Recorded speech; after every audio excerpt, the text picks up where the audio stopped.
Guys, Sean T. Phillips here on my brand new DVD Blu-ray Tuesday shop video today. Taking a go out today, see what things came out, see what things are on sale today. Today though, new release-wise, there's no really big, like new films that come out today on Blu-ray or 4K or DVD today or anything like that. It's a bunch of catalog releases today. Like one of the big things that comes out is The Wizard of Oz today. That one comes out for the first time on 4K. And I believe Best Buy has an exclusive steelbook of that one. One of the other catalog titles on 4K today is It's a Wonderful Life. That's one of the other things today. Also, though, the complete series of Batman Beyond, that's out today as well on on Blu-ray. Also, though, at the end of this video is going to be a whole bunch of brand new DVD, Blu-ray, and 4K reviews for some things I received to review and talk about for you guys. Some really cool stuff, and as always, too, leave me comments below letting me know what you guys thought of the titles that I reviewed, if you guys have seen any of them, and also if you guys plan on picking any of them up. But anyway, though, guys, let's get going and see what we can find today. Into Target we go. And in here today, though, I kind of have a feeling they're not going to have much out on the shelf since, like I said, there wasn't a lot of big new films that come out today on Blu-ray, DVD, or 4K, or anything like that. So it'd be interesting to see, what they have out in here today, because a lot of times, when they don't have a really big title, they don't end up switching everything over to much later in the day. But we shall see. Yeah, in the front here, though, it's all the same stuff that was out last week, which was the big stuff was Lion King, and they still have some of their exclusives here of that one. But we'll head over to the section, though, and see if they have anything different out over there, or they put any of the stuff out yet, though. Yeah, nothing else was changed over there in the actual section. I feel like they might carry, though, Batman Beyond, the Blu-ray of that one, as well as Wizard of Oz, but I'm not sure. Like I said, when there's not a big title out, they don't always change the stuff out. So yeah, nothing was changed in there, as of yet. Into Walmart we go.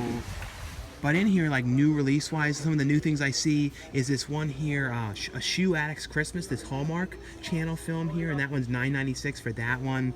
Also this Hallmark film, Pride, Prejudice, and Mistletoe, which is $9.96 as well. And another one here too, this one, Time for Me to Come Home for Christmas. So yeah, a bunch of different Hallmark movies ones here, all $9.96. But this was one of the new ones, this Michael Chiklis film with Michael Chiklis and Bruce Willis called 10 Minutes Gone. And that's $14.96 for the Blu-ray and $14.96 as well for the DVD, so same price for the DVD and the Blu-ray. Other than that, though, I'm not seeing anything else different. I'm trying to see if they have that Batman, Beyond series here anywhere. Sometimes they have it, put it here, sometimes in the actual TV section over here. And I did see a spot, though, for Wizard of Oz, and that's going to be $22.96 for the 4K. Doesn't seem like they put it out. Either they put it out or it already sold out here. Let's just see, though, if there's anything else in here different that I didn't see, or if they have the series over here. Yeah, this is where I feel like it would be, the Batman one somewhere in this vicinity, or sometimes over here. It can be two different spots. I'm not seeing it here, though. They do have a demo in here of that Teenage Mutant Ninja Turtles of the, the arcade one-up. This thing is very cool. I don't think they actually have any more of them in, because I don't see any of them over here. I always keep hoping that they'll end up making one for the Simpsons game, that original, arcade one. I feel like that would be such a cool one if they could end up getting that one. But yeah, it's cool to see this one though in person here though. Into the Shopportunity thrift store we go. So we'll take a look in here, and they have a bunch of tapes in here, VHS and stuff here, and there was some interesting odd stuff in here, I don't know, this one, I don't know, this Brainiacs.com one, but this thing here was really weird, this hurricane thing, and it has this weird piece of tape on here like this.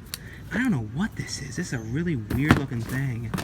There was definitely some obscure stuff I saw in here. What was the other one? I saw a Dudley Moore movie somewhere. Mary Steenburgen Dudley Moore movie. I don't know where that one was in here. Oh no, this one here. This one, romantic comedy. This one, I'm not sure if this one is on DVD or Blu-ray or anything. I don't know for sure. I don't think I've ever actually even seen this one in here. I don't know how much these tapes are in here, but other than that, though, I was looking through here and wasn't seeing anything too different. This is one of those places I haven't been in here in maybe a little over a year or anything like that. I saw The Grudge over here, and I just saw the trailer for the remake of that, which Lin Shaye is in. The new remake of this looks interesting. You know, this was already a remake of a film before, but, you know, an Asian horror film, which was a really creepy film, but the new one looks interesting, the trailer for it.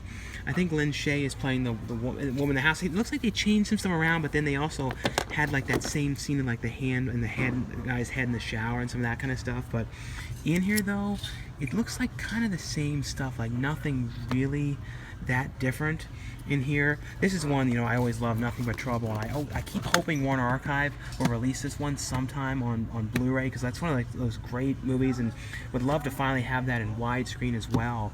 But yeah, like in here though, doesn't really look like anything too different as far as I can tell, though. Kind of some relatively common stuff in here. There are some more tapes down here as well, but it seems like these ones over here are like the newer tapes that I don't remember seeing here in the past. Let's see though if there's anything else in here different. This Ray Stevens Comedy Classics thing. Which ones are these over here? It's just the Great American Train Robbery. Yeah, it doesn't seem like there's anything else that different in here though, as far as I can tell though. And this past weekend I saw a couple different films in theaters. The first one I saw was the film The Lighthouse. This is from the same director who did The Witch, and it stars Willem Dafoe and Robert Pattinson, and it's basically though, you know, it was all shot with old cameras and old lenses, you know, from the 20s to give it a really, like, you know, authentic feel. Like, it was, like, kind of almost like a lost film. And, it, you know, it was all in black and white and has this, like, amazing lighting. The cinematography is amazing. And it's basically, though, just about Robert Pattinson's character who goes to work, you know, as a kind of like the assistant to Willem Dafoe's character, who's a lighthouse keeper who's been there for years, and he kind of comes to assist him. He's only going to be there for, like, a month. And it's kind of like Willem Dafoe's character is giving him no ends of grief and all these problems, and it's like kind of like this downward spiral of, and it's all these metaphors for things, and it's a really interesting movie. It also has a lot of like real like quotable kind of lines, and like Willem Dafoe's character is like talks like this. He's like, "How long have we been on this here rock? 1 week? 5 days? Help me to recollect."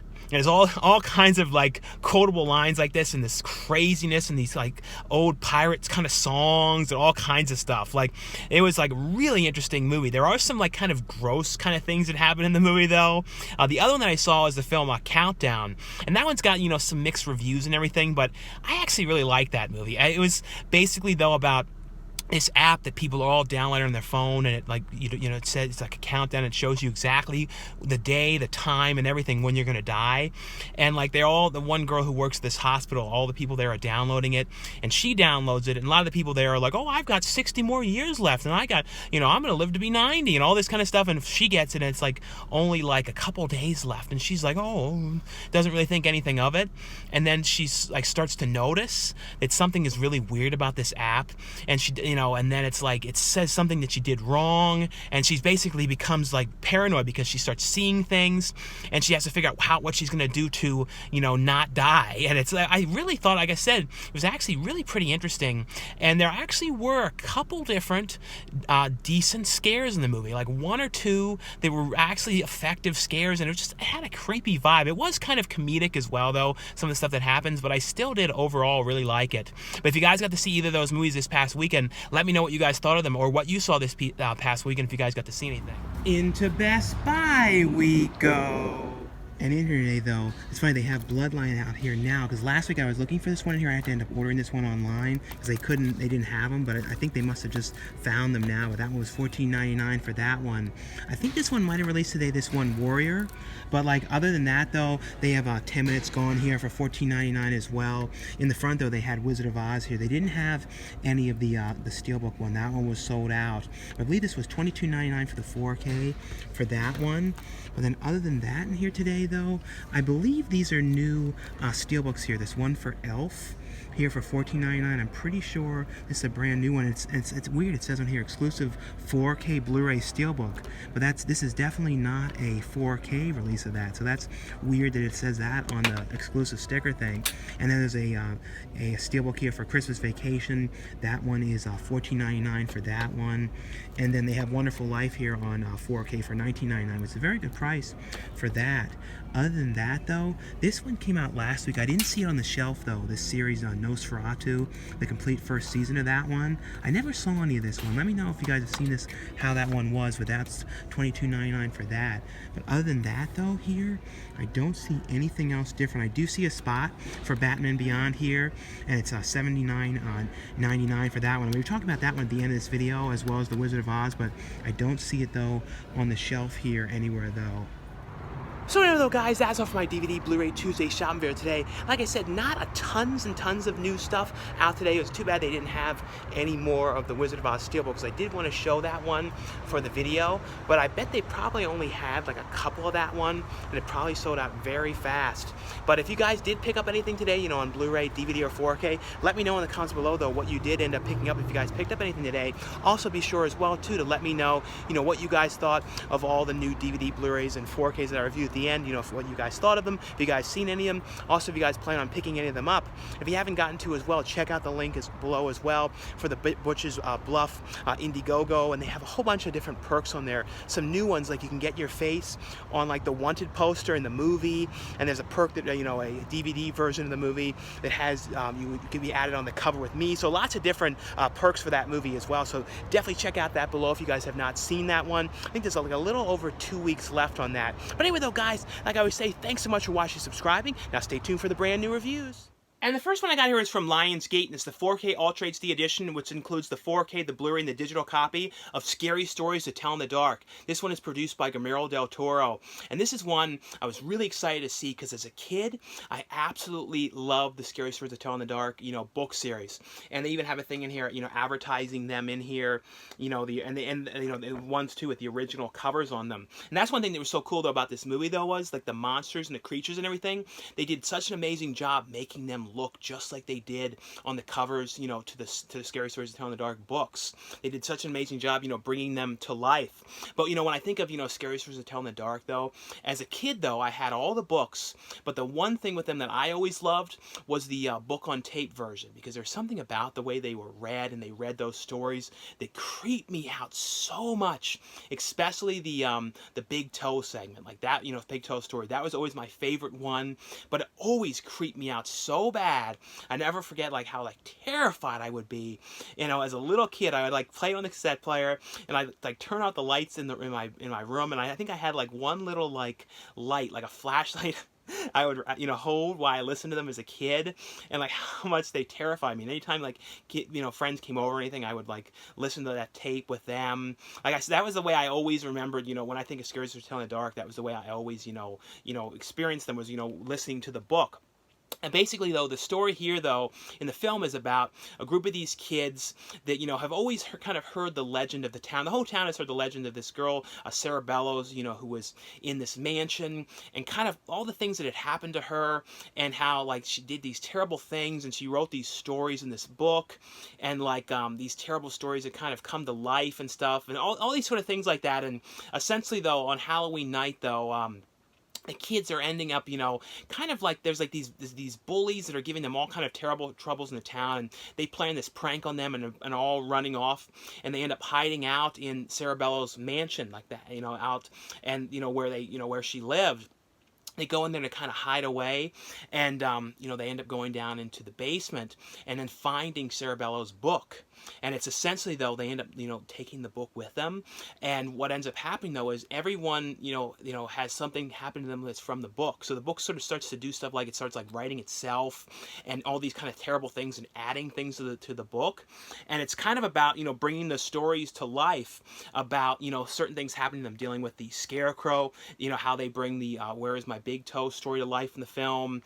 The one that was my favorite in here, though, was this creepy woman in this hallway that kept on like looping around. Like every time you would go one way, the woman would be coming towards you, and you couldn't get away from her. Like that's one creeped me out so much. The whole look of this movie, though, the vibe, the lighting, everything just really worked in this movie.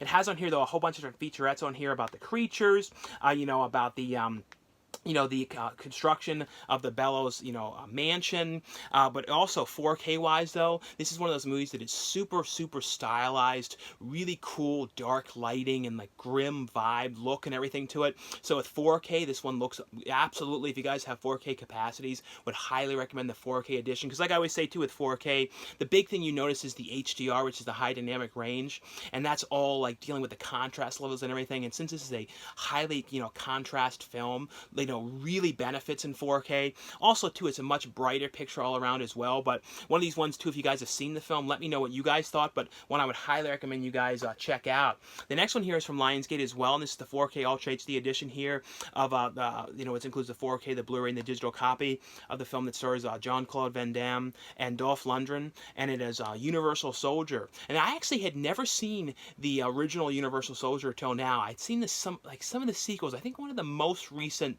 sequels I remember seeing, but I never actually saw the original film before. It basically starts though during Vietnam, and the Dolph Lundgren's character goes like absolutely ballistic and crazy, and ends up, you know, like killing you know, people on his in the army on his side, and then killing, you know, basically just going insane.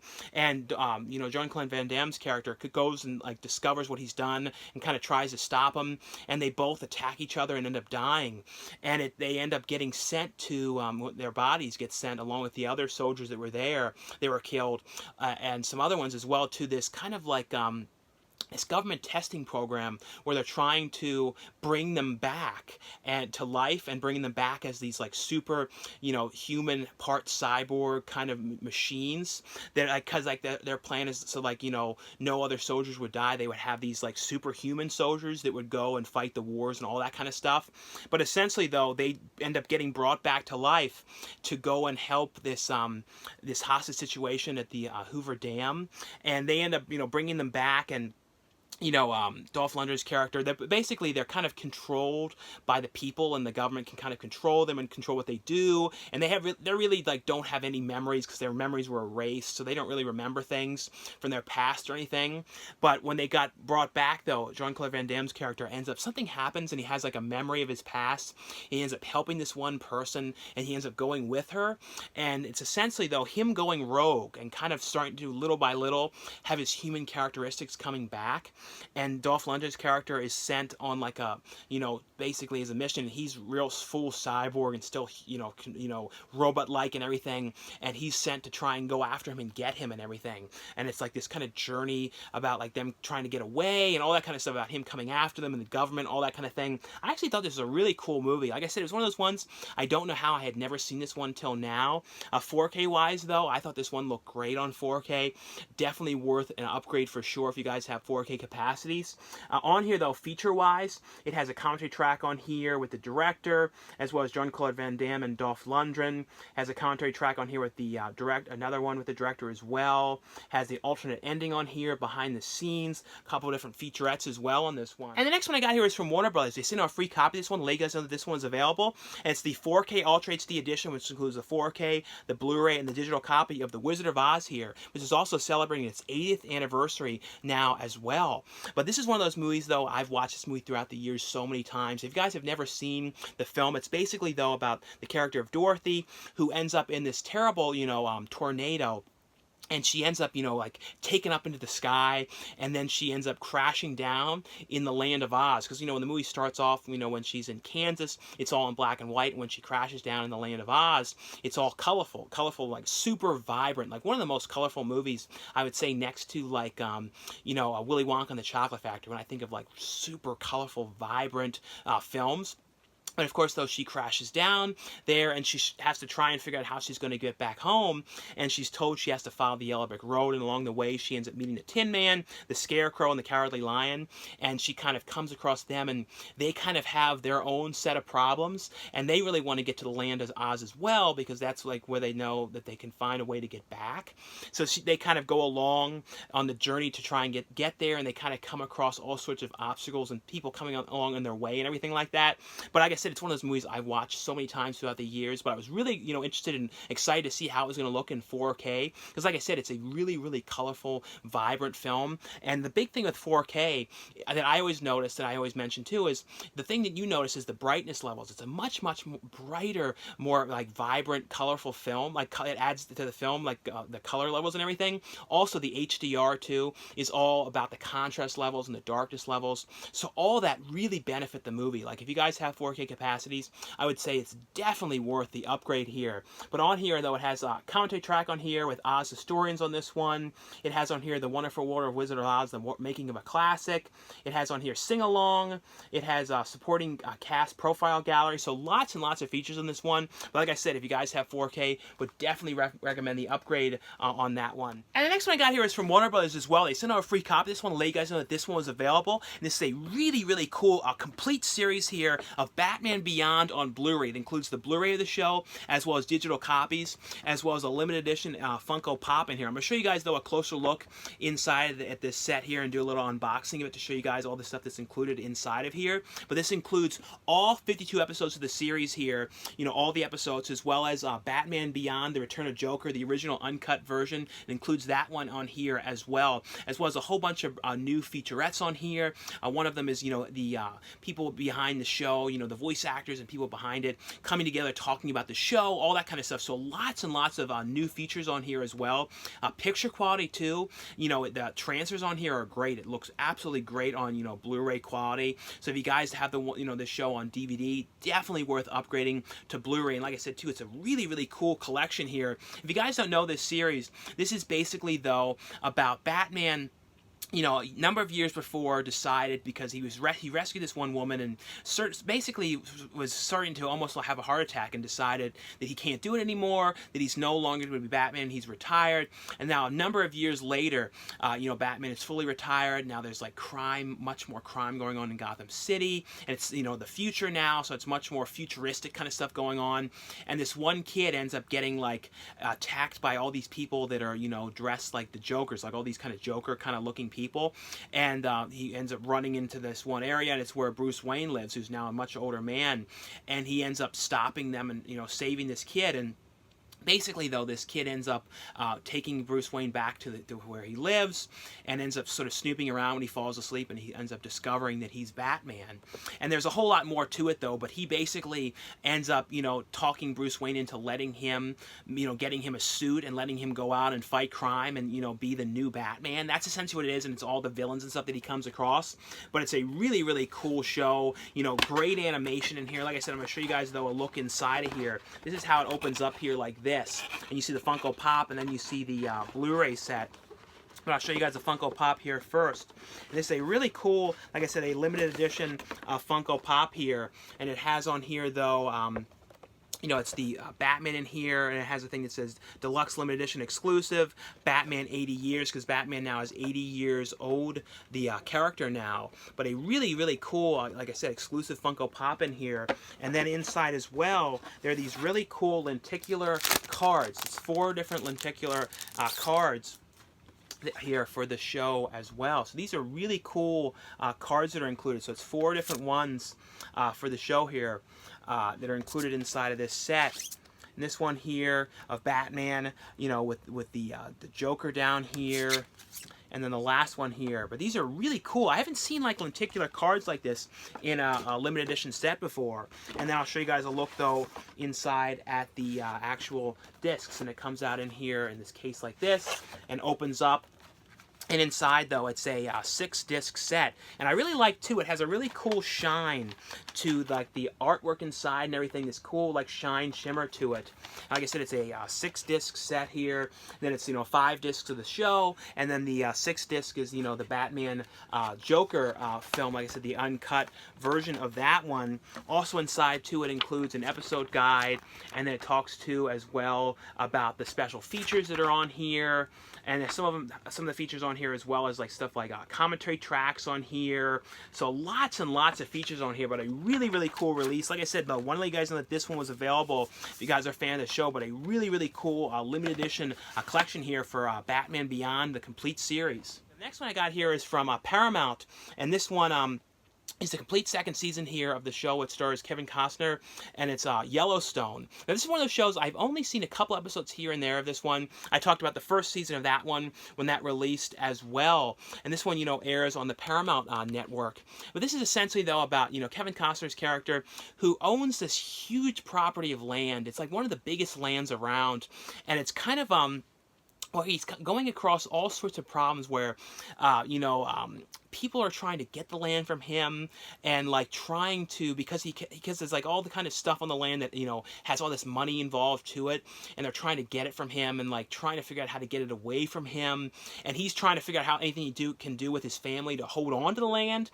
And there's also stuff with the like a Native American group around there too, that they're having conflicts going on, and it's sort of basically about this family and all the type of conflicts that are going on, all over the results of this land and the things that are on the land. There's stuff that's happening too with like poisoning the water and all sorts of like terrible stuff going on. But it's a really well done character drama show just about this family, and Wes Bentley is in the show, and it's just basically though all about the stuff that they're going through.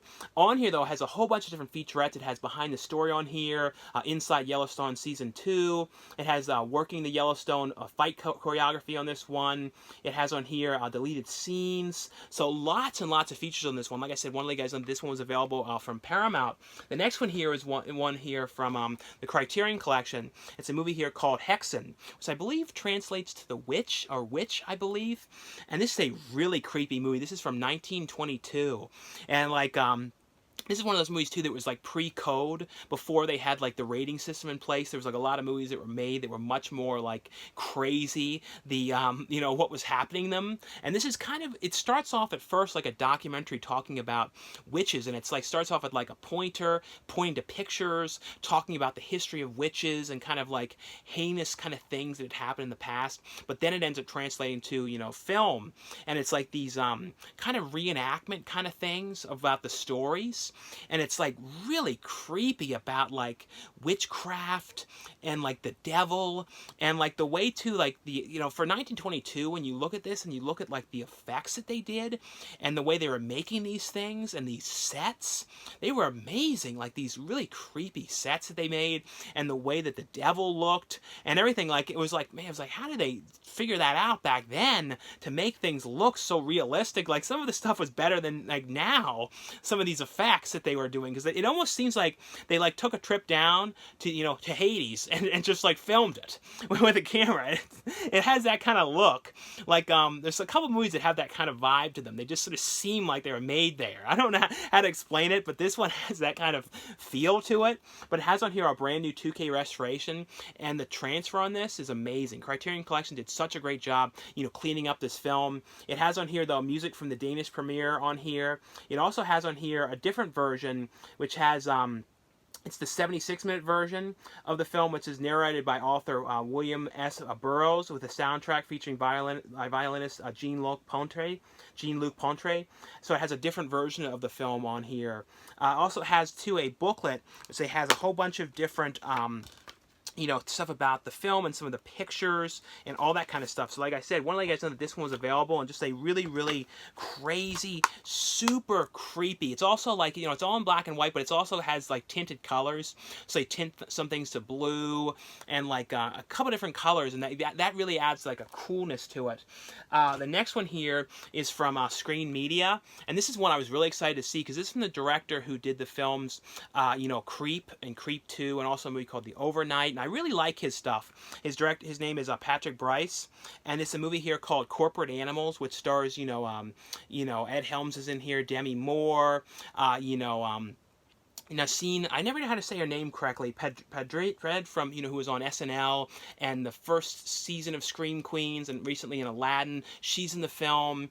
I thought this movie was great, though. I really like the director's movies, and this one is like a great, like, kind of dark comedy, like with some horror aspects to it. It's basically, though, about a group of people who all work for Demi Moore's character's company, where they have edible utensils. So it's like because of like, they don't want to have plastic anymore because of the environment and everything, she created these, forks and spoons and knives that you can eat, when you're done with them, instead of like using plastic and everything. So she's going and having this kind of corporate, team building exercise when they go and like kind of climb this mountain and go on this hike and everything. And Ed Helms' character is the guy who's like the head, kind of like the Bear Grylls kind of guy, who's like leading them on their expedition and their trip, and the exercise of how can you move this rock with this one stick and all these kind of things that they have to do. But of course, though, when he's ready to take them down the mountain, he's like going, oh, so do you guys want to go on the beginner course or the, extreme course for experts? And he's like, I know we're going to go the beginner. And Demi Moore's character's like, no, they're going to challenge themselves. They're going to go on the extreme course. And he's like, oh, okay, well, the check already cleared, so I'll do it. So, of course, they go on this, like, version that they could never have any business doing because it's way too complicated. And they go down there and kind of climb into the this cave where they have to crawl down real low to get into it, and then there ends up being a earthquake, and they end up, Ed Helms' character, something happens to him, and they end up trapped inside of this cave, and they have no clue how they're going to get out, what they're going to do, and they're trapped in there, and it kind of goes through the, what them, and kind of little by little throughout the time that they're in there, going kind of like nuts and kind of getting worse and worse and worse, and kind of these arguments and their planning of how to get out. And there is some like hilarious stuff in here, like absolutely hilarious. The one actor in here who's like been in a lot of TV and everything, he was on one, I think it was also called Among Evil, I think it was called that. He's in here. The one woman who was in the show Baskets is in here. But everybody was really funny. There was all these sort of like ridiculous lines and stuff. I don't know, I just found this one absolutely hilarious. It has on here, though, 3 behind-the-scenes featurettes. It has a comedy track on here with the director and the writer, as well as Ed Helms on this one. But highly recommend you guys check this out. It's a really, really fun movie.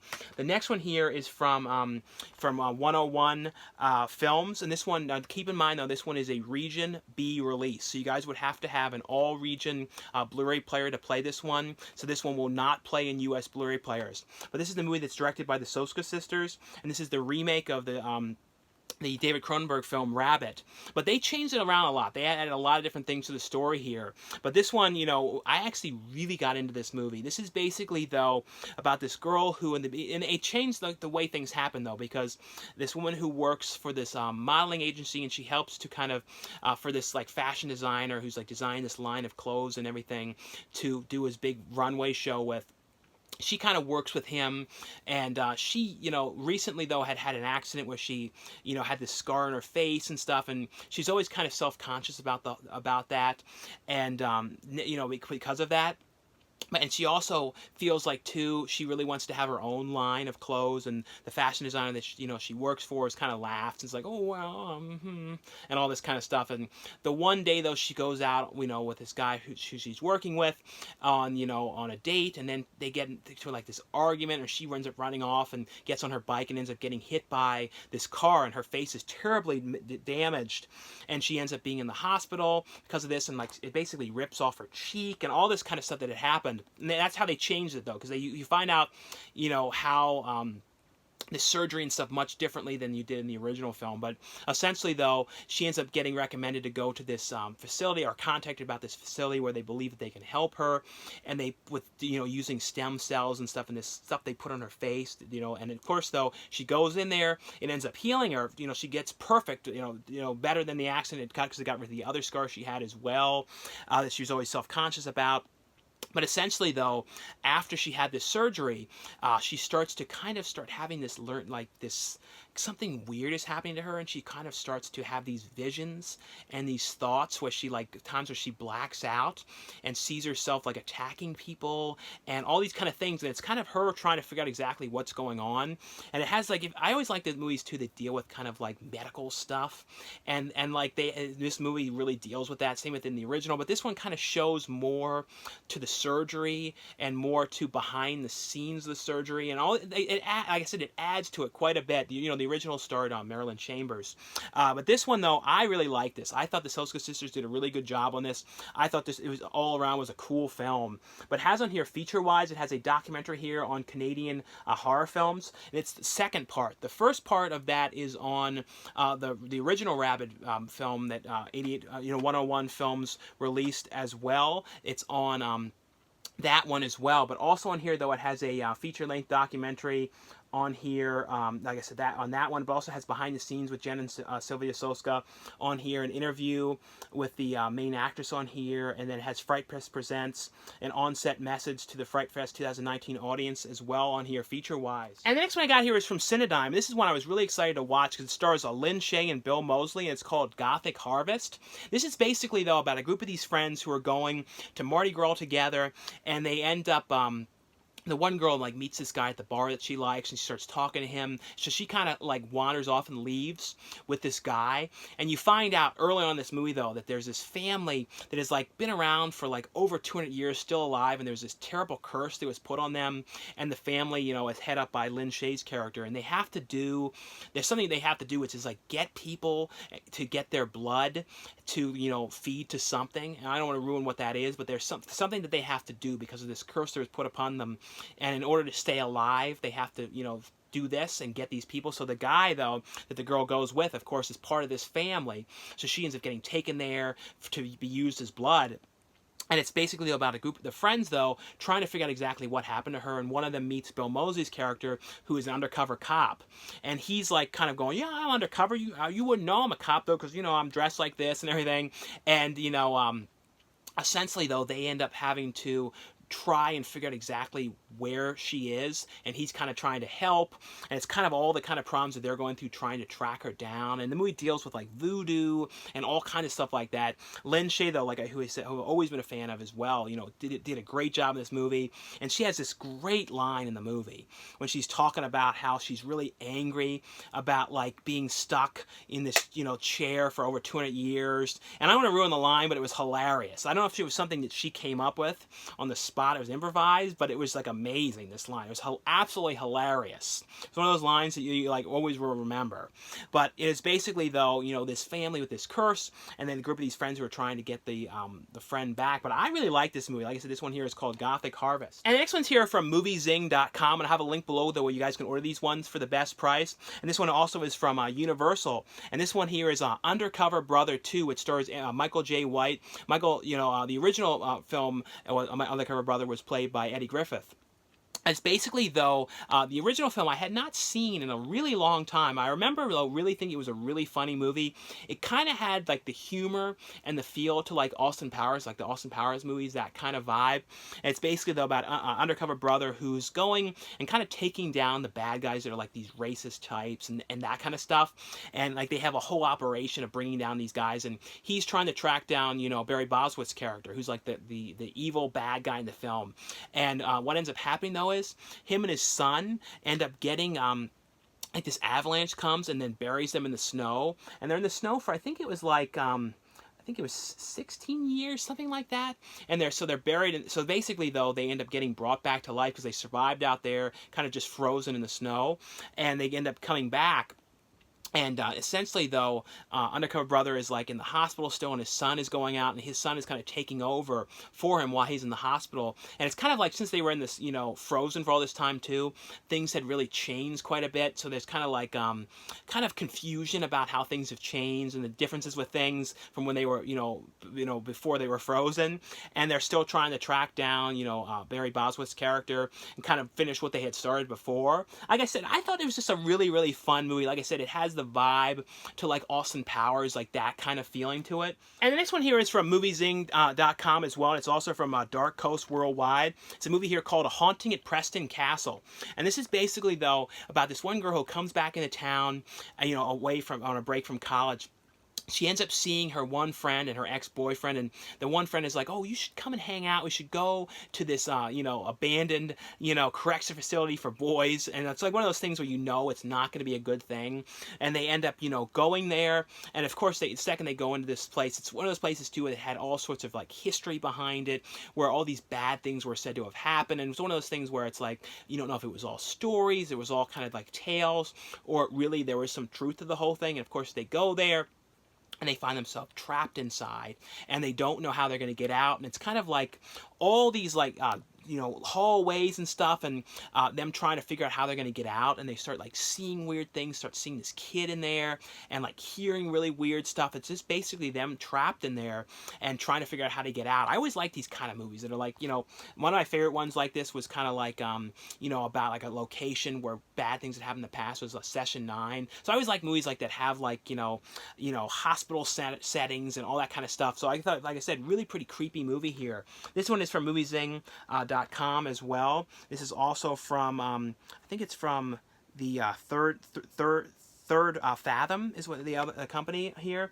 And it's the movie here called The Final Project, and this is the unrated edition here of the film. I really love the cover on this one. This is basically though about this college class that has like a project to do for their film program.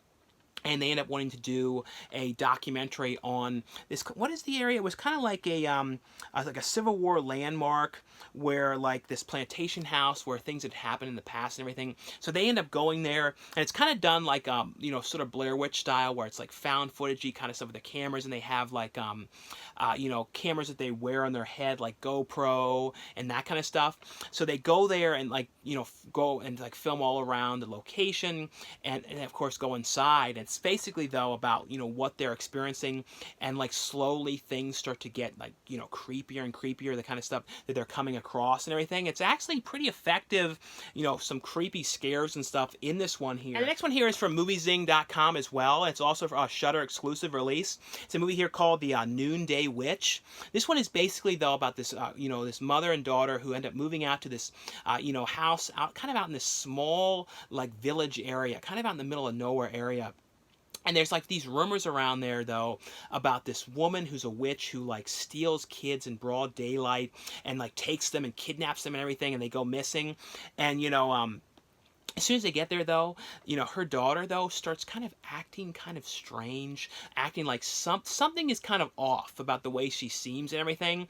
And it's basically though about, the mother trying to figure out if there really is like truth to there being this woman out there. And then she starts worrying about like her daughter, like could this woman be out here to try and get her daughter, especially since her daughter is kind of acting different and strange right after they move there. But this is a really, really creepy movie here. Like I said, this one here is called The Noonday Witch. And the next ones here are all from Midnight Factory. Now these ones are all Italian releases, so keep in mind these ones are all Region B locked. You guys would have to have an all-region Blu-ray player to play these ones, or be in an area where it's, of course, you're in a Region B, coding zone. Like I said, though, these are all some really cool Italian releases. The first one here is the original film, original Child's Play movie, and it's in this really cool 2-disc limited edition collection. I'll show you guys, though, a closer look inside, but if you guys don't know Child's Play, of course, it's about the serial killer Charles Lee Ray, who ends up getting cornered by the cops. They finally have caught him, and he's like he got shot and everything, and he's dying in this toy store, and he ends up doing this spell and ends up possessing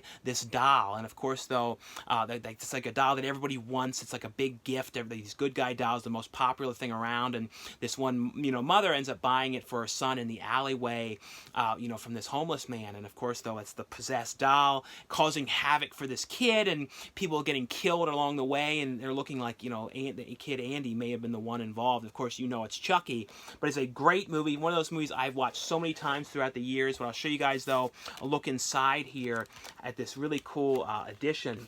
And it has, it's a 2-disc set, which has the movie and then a disc of the special features. And I love the way they lay out their releases. And it has like it's of course it's all in Italian here, but it has some great stills from the movie, and like Chucky trying to possess Andy. Like, I don't know, I love the way like they have really great quality stills and stuff in these releases. There's also this little card here as well for this one. Also, though, here is the Child's Play remake here in a limited edition collection, is limited edition version as well here. And I actually really like the remake, which stars Aubrey Plaza. It's a very different version. Instead of like a doll getting possessed by a serial killer, it's this doll, like a guy who worked at a factory where they have like these robotic dolls that are kind of all controlled by the cloud, and you know, kind of like much more futuristic versions, and they can kind of do things, and kind of you can control them to do certain things, turn off the lights in your house and all that kind of stuff. It's all kind of connected. And this disgruntled employee that's getting fired, he messes with the coding so the doll doesn't have like any control over what it does, and you know, not like wouldn't hurt somebody, kind of stuff like that, so that all gets turned off. And the doll ends up, you know, the same situation that the mother, Aubrey Plaza's character, buys the doll, and of course it's this you know, doll that's all screwed up and is causing all sorts of problems, and if the kid is like upset, the doll goes after them and kills the people. And it's like really crazy, and like I said, I really liked that it was a very, very different movie, a whole different take on it and everything. I'll show you guys though a look inside. If this one as well also has a booklet in here, which has some stills from the movie, some stuff about the production and all that kind of stuff in here. And the last one, now this one though, this is a 4K release. So the 4K disc though, you guys can watch the 4K disc in any US Blu-ray player, you know, 4K player, because 4Ks don't have any region code locking, but the Blu-ray discs are region locked though. But this here is the Halloween, you know, John Carpenter's original Halloween, this cool collection here, and it has the 4K version as well as a Blu-ray of the film. Like I said, the Blu-rays are region B locked, but it also has the extended cut as well. So it has a whole bunch of different features on this one. If you guys don't know, Halloween is of course about, you know, Michael Myers, who ends up escaping from the sanitarium, and it's like, you know, Donald Pleasance's character who is, you know, trying to track him down, and he's going to wreak havoc on this town, in this small town, and you know, in this one street, he's like going around killing people. And Jamie Lee Curtis is like the babysitter who's like stuck between all this stuff that's going on. It's a great movie, and another one of the films that I've watched so many times. I'll show you guys a look inside of here. This one here has the 4K version disc. It's a 3-disc set. Then it has the extended version and the theatrical version on Blu-ray. Inside, though, here's a look, though, at some of the pictures in here. You see John Carpenter here, a picture of him, the director, the character, you know, with the bed sheet. I don't know, like one of these movies, like I said, I've watched this throughout the years so many times. Such a great movie. And the next one I got here is from Gravitas Ventures, and it's a documentary here called Viewer Direction Advised. This is basically, though, a documentary that his son is doing on his father. And his father is, like, really into classic TV. He's always talking to his son about TV, stuff that he loves, like the Brady Bunch and some of his all-time favorite shows. And he also draws, you know, caricatures of, you know, all the people from the TVs and shows and films that he has loved growing up and throughout the years. And then he gets them signed by the actual actors and everything. And he also has been in like magazines and all kinds of things throughout the years for his drawings.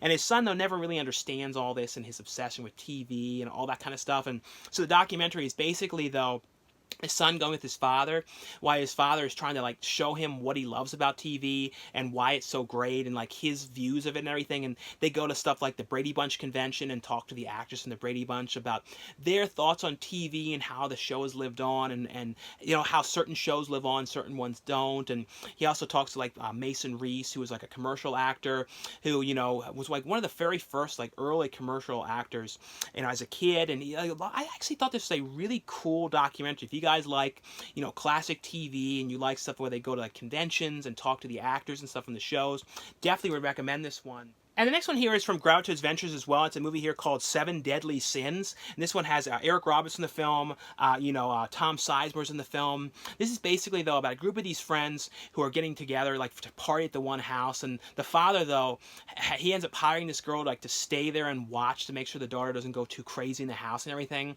But of course, though, they're all there going crazy, drinking, partying, all this kind of stuff. And the one girl tells them about this game, the one who's like hired to stay there and watch them, about like this game, you know, which is Charlie Charlie. And she's like saying, you know, you have to take this really serious, though. This is a very serious game. If you don't, if you stop before it's over, you'll be cursed, and have all these kind of problems. And these kids are not taking it seriously at all, and they're messing around. And what's funny too is the one guy's name in it, I'm pretty sure was Sean Phillips, but like, you know, I thought was kind of funny. But he's basically, though, they're like messing around, and in the game you ask it like Charlie like questions, and they tell you the answers and stuff. It's like you're talking to like a spirit or something. But of course, though, they don't take it seriously and quit, and then they end up finding themselves trapped in the house. And then little by little, one thing after another, you know, something is coming for them, and they're ending up getting killed. And it's kind of them, like I said, they're locked in the house. They're trying to figure out exactly how they're going to survive. And I really like this movie. I thought this was actually really pretty cool. And like I also thought it was like just a fun kind of horror film here. The next one here is from Garza's Ventures as well. It's a movie that stars, you know, Sean William Scott in a really, really serious role here called Already Gone. You know, you always think of Sean William Scott from, like, of course, like American Pie and stuff like that, when he plays kind of like comedic-y kind of roles and stuff. But this one, he plays like a really serious, like, bad guy. And he, like, lives with his stepson and his girlfriend, and Sean William Scott's character's girlfriend, and he's like really terrible to his girlfriend, terrible to his stepson, and he's like, you know, not letting him have any food, and kind of like just terribly abusive the way he talks to him and everything. And the one night, though, they end up getting in this fight, and he ends up, you know, getting away because of basically what Sean William Scott's character is doing with his girlfriend. He's like prostitution stuff, all this terrible stuff going on, and he ends up, you know, escaping with her, and they kind of go on the run to try and get away. And like it becomes like a road trip kind of movie about them trying to get away and figure out exactly where they're going to go and everything. And so it deals with Sean William Scott's character trying to figure out exactly where they've gone and find them. But I really like this one. I thought this was a really, really well done character drama here. And the next one here is called, from Garza's Ventures as well, and it's called Adult Interference. And this one has Kate Upton in this one. It's about this guy who was like a football star kind of guy. Well, he never really became very successful at it, but he's kind of like down on his luck and not having a lot of success. And he ends up getting, ends up getting arrested, and he gets put on house arrest. And like he's kind of in his neighborhood where he used to grow up and where he grew up and everything. That's where he's like living, and he ends up. Basically, though, there's this kid in the neighborhood who's kind of like really wants to play football, and is kind of like picked on and has sort of problems in school and all that kind of stuff. And this guy ends up deciding to help him and helping this kid, kind of trying to like teach him. Kind of, he almost sees it like as his big chance to kind of redeem himself for his like failed career with football and how things didn't go perfect. And he thinks, well, maybe I can help this kid and help this kid out. And it's kind of about him, trying to help him, and kind of like the stuff that because he's basically, since he's stuck at home, he can't do anything anyway, so he's like, well, I might as well just, since I can do something, and help this kid. And it's kind of his goal is to try and help him, and it's kind of their friendship and everything. I thought this was actually a really, really fun movie here. And the next one I got here is from Severin Films. It's a movie here called Pagani Har. I'm not sure how to say it right 100%. They were saying in the movie, though, and I totally forgot exactly how you say it, but this is basically, though, about this rock band who is they're working on their album, and they have this one song that that they're really working on, and the producer's like, well, I don't really like this song. It's nothing special. You need to get something really big if you really want to launch, and get with your next album. You need a really big hit. So they're not having a lot of luck, and then the one character ends up buying this music from Donald Pleasant's character, who has access to like this song that was written kind of like by the devil, essentially. And he ends up, the one guy ends up buying it from him, and they basically, though, get this song and then go to this location to record it.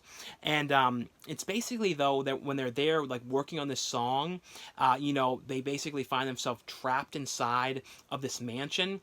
And, you see, too, like, this weird character that's wearing this really cool mask that's kind of coming after them, and he has, like, a violin. And it's said to be the person, who was, like, behind writing this music about who, like, you find out more throughout it what was going on exactly. But it's basically, though, they find themselves trapped inside of here, and the guy is like with his violin is going after them, killing them. And it's a really cool movie. It's it's from the same writer who she wrote Suspiria, so it has that kind of vibe. It also has like Suspiria lighting to it, like with the look and everything. But I really like this movie. I thought this was really cool, and it has the Italian language version as well as the English language version. And I don't think it was Donald Pleasant's voice, whoever dubbed him over. It was like somebody that didn't sound like him, unless they were like doing something weird to his voice to make it sound really different, but I don't think it was him. If anybody knows for sure, let me know, but I don't think it was his voice. But this, like I said, on here though, it has a interview on here with the director, interview on here with one of the actors. It has deleted scenes and alternate ending, as well as a trailer on this one. But also it includes too the soundtrack to the movie as well. This had some really cool music, so really cool that this includes the soundtrack as well in this one. If you guys have never seen this movie though, would definitely recommend you guys check this out. And the next one I got here is from Synapse Films. This is the special edition here of the giallo film Watch Me When I Kill. This is basically though about this girl who ended up witnessing this terrible murder, and right when she goes home after this, she starts having this feeling like she's being watched, and especially because she hears this noise inside of her apartment and some outside of her apartment. She also, you see somebody kind of running around out there. Other people in there have heard something as well. So she starts to kind of become really worried that she's, being stalked by this killer. And since it's a giallo film, too, it's one of those things, too, where, the killer is wearing these gloves and stuff. And it's kind of like, they always hint to, who could be the killer. Could it be this person? Could it be that person? And, they always give certain clues. And then once you think it could be one person, then something else happens to make you think it's the other person. But essentially, though, it's about her and her boyfriend trying to figure out exactly who is this person and trying to stop him. Because, like I said, she's, really worried that this guy is coming for her. And it's kind of throughout this, too, other murders are happening and all this kind of stuff. But I thought this was actually a really, really cool movie here. This has on here a brand new 4K transfer from the original camera negative with color correction performed by Synapse Films. They did a great job cleaning up this movie. Also has on here the English language track as well as the Italian mono track on this one. Isolated music-only track, theatrical trailer, TV spot, radio spots. Commentary on here with a film historian, UK interview with academic Mike Coven on Watch Me While I Kill. It also has 3 short films from the director on this one. Also includes a bonus soundtrack as well. So it includes the soundtrack to the movie as well. So really cool, release here for this one. The next one here is from Synapse as well. And it's a movie called Undertaker. This is basically, though, this one is from 2012. This is a post-apocalyptic film about a zombie outbreak that had happened. And it's basically, though, about the families of people, who have been turned to zombies, and they don't have, they don't want to have to kill their own family members because of this. So they end up hiring people, especially this main guy who goes to find these people and track them down. So it's him going and tracking them down, and he has this, crazy weapon that he has with him that, to take out the zombies. And it's basically, though, him going around to try and find these family members, and it's, that have turned to zombies. And it's kind of him on this, going around to try and find them throughout the city and everything. It's all in black and white and, really, really, cool film here. This is a Japanese film here. But it has on here, though, a making of The Undertaker on here. On your back, the original short film, deleted scenes, behind the scenes still gallery, and a trailer on this one. But like I said, really, really cool film here. And the next one here is from Mondo Macabro, and this one is a giallo film as well. It's a movie here called The Killer of Dolls. This is about this guy who is in medical school, and he ends up having to leave medical school because he has all sorts of problems with the sight of blood, and he can't do it. So he ends up having to go back to see his father again. His father works as a gardener in this huge mansion for this woman, and you find out more and more about this guy as well too, who ended up having to leave medical school, that stuff in his past and these weird things that had happened to him. And he's also having these weird sorts of visions and dreams and all sorts of stuff. But right when he gets back, though, you see somebody around in the area wearing this mask and going around and killing these people that are, sleeping with each other. And he's kind of watching, or whoever it is wearing this mask is watching and kind of watching all this stuff going on and then going and killing them. So there's bodies that are, showing up all around. It's kind of is it this guy or is it somebody else? What exactly is going on? Like I said, since it's a giallo film too, they always kind of hint at certain things, and too that the guy is kind of crazy because of the way he's acting, certain things that are going on. But on here, this has a brand new 4K transfer on here from the original camera negative. Looks really, really good here. Also has on here, though, some interviews on this one, a commentary track on here with Kat Ellinger, as well as a second commentary track on here with Robert Manel and Rod Barnett. as well as has the subtitles on this one because it's the original Spanish language audio on this one. And the next one here is from Mondo Macabro as well. It's a movie here called The Woman Chasing the Butterfly of Death. This is a really cool movie. This is basically about this guy in the beginning of the movie. He's out at this picnic and he meets this girl that he's talking to, and she gives him this drink, and he doesn't realize though that this woman has poisoned the drink because she's like depressed and doesn't want to live and stuff. So she's like plans on like wanting to take him out with, together, even though she doesn't really even know him really. And he ends up actually surviving from this. But from this and from being so close to death because of what had happened from being poisoned, he becomes like massively, massively depressed from the whole thing. He doesn't want to live anymore.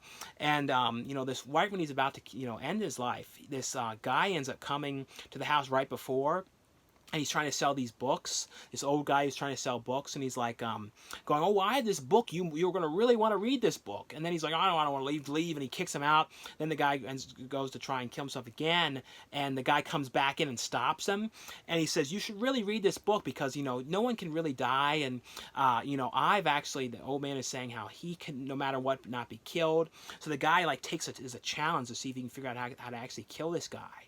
So he's like, and he keeps on coming back, and he's coming back as like bones and all sorts of stuff. It's a really, really crazy movie, and it keeps on leading up to more and more crazy stuff as this one goes along. But I actually really like this one. This one has on here, though, a 4K transfer from the original camera negative. Really great transfer in this one as well. Has a bunch of different interviews on here. Has an interview with one of the actresses, interview with the producer, interview with the cinematographer on this one, a commentary track on this one, as well as Mondo Macabro previews on this.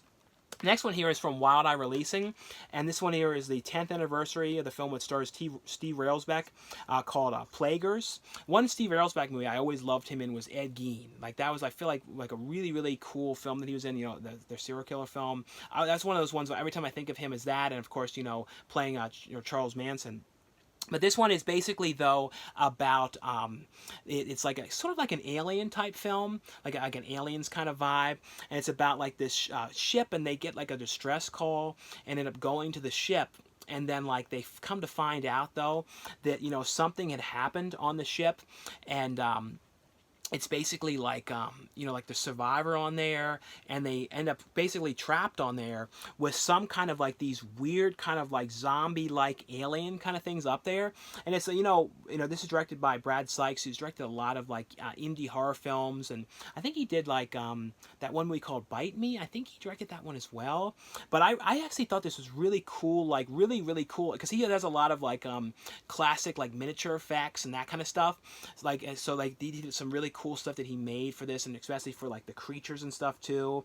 Like the makeup and everything was really cool. I actually thought, like I said, this was a really pretty cool movie. This one has on here a commentary track with Steve Railsback, new producer and director commentary track on here, behind the scenes documentary, a cast and crew Q&A, as well as trailers on this one. And the next one here is from Cleopatra Entertainment. It's a movie here called Pretenders, which is directed by James Franco. And this one has a really, really great cast in this one. This has Jack Kilmer, who was recently in Lords of Chaos, which is a really, really great movie. And Jane Levy from the Evil Dead remake and Don't Breathe. Juno Temple is in here. Brian Cox, Dennis Quaid. The one actor in here too is the voice of Spider-Man and Spider-Man Into the Spider-Verse. And it's basically, though, about Jack Kilmer's character, who's always going to the movies and loves the cinema and everything, and he ends up, the one day he sees this girl who asks him for a cigarette, played by Jean Levy's character, and like, he really likes this girl, but he's like kind of afraid to really talk to her, and he doesn't ask her name or anything about her, and she kind of leaves, and he's kind of thinking, oh, I'm never going to see her again. I wish I could have talked to her. And the one friend is saying, well, I'm sure she'll be here again. We should just come by all the time, and hopefully we'll see her again. So it's kind of them going there all the time, hoping that they see Jane Levy's character again, and they end up, finally seeing her, and Jack Kilmer starts talking to her, and they kind of go out, and it's kind of about like him finding out more about her, and she's an actress, and then kind of her lifestyle and the people that she hangs around with and the things that's going on with her. And I actually thought this was a really, really well done character piece film here. The next one here, I want to let you guys know, is available from the MVD Marquee collection. This is a double feature collection here, and it's two films with Sylvester Stallone here called Avenging Angelo and Shade here. And these ones here, see, what year were these ones from? Avenging Angelo was from 2002, and Shade was from 2004. Like I said, though, want to let you guys know that this one was available here from the MVD Marquee Collection. And the next one here is from Monarch Home Entertainment. It's a movie here called Country Christmas Album. This is about this girl who's a country music singer who's working on this Christmas album. And she ends up like, you know, the record label says that she should work with this guy who was in this boy band. He was like a boy band, kind of like NSYNC or Backstreet Boys, and he was one of the members of there. And she's like, doesn't want to work with him because she's like, well, he doesn't really do country music. That's not the same kind of music, and I don't want this to be like some boy band kind of song. That's not the kind of stuff I'm interested in making.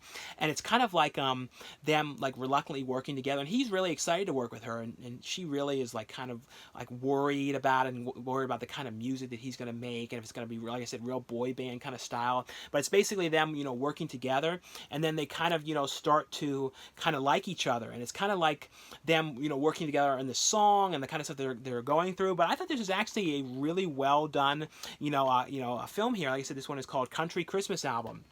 Next one here is one I want to let you guys know about. Now this one, I'll let you guys know when this one has like a official DVD release and on demand and all that kind of stuff. But it's an anthology film here called A Spine Chiller. And this is a throwback anthology film. Kind of has like a late 70s, 80s kind of vibe to it. And the one thing that's really fun is, like in the movie though, like the one segment deals with like a TV studio and like a kind of like a Elvira kind of like haunted host show and stuff. And like kind of the stuff that's going on there. But in there though, the one character is watching TV, and there's a scene in there of me playing this, I don't want to ruin what I do, but it's like a real quick fun thing that I do in this. So like I said, I'll let you guys know though when this one is officially available, like when the DVD is out and all that kind of stuff. And the next one I got here is from Bullfrog Films. It's a documentary here called Food Co-op. And this is basically though about a co-op in New York where, you know, if you want to go there and actually buy food, it's like a market. In order to go there, you actually have to work at the market for just about 3 hours a month. So you only have to work there for a 3-hour period a month, you know, at any specific time. But you have to do that in order to actually go there and buy food. And it's kind of, that's how it works. And at this co-op, though, because of the people that are working there and how all the employees are people that are volunteering in order to buy the food, they end up, you know, being able to get things for much, much cheaper. So this kind of goes and shows like the people that are working there, and kind of shows comparisons between, you know, bigger markets and the co-op, and like the differences in prices, and kind of like how the whole thing goes. And it has like stuff of like the products coming in, the people going there and putting stuff out, and kind of getting things together and all that kind of stuff. Like, I actually like this stuff. I like these kind of different kind of documentaries, and I thought this was a really interesting one that I really never knew too much about. But anyway though, guys, that's all for the review portion of this video. Thanks again for watching, subscribing, and I'll see you guys later.